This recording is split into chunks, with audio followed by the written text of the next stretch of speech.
Hello guys! In this video, you will learn how you can fix Add Yours template not working.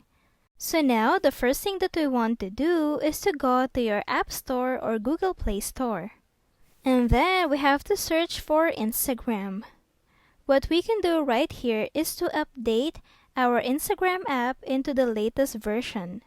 So now right here, we will just going to update our Instagram app.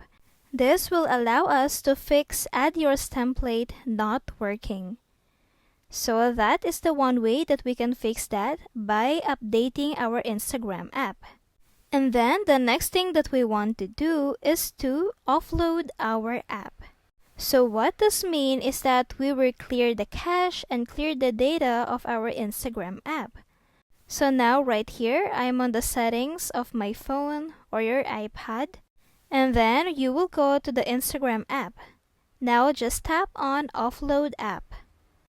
So now by offloading the app, you will now clear the cache and clear the data of your Instagram app.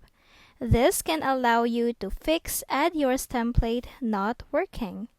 And that's it. I hope this video helped you out. Thank you for watching and see you on my next video. Bye!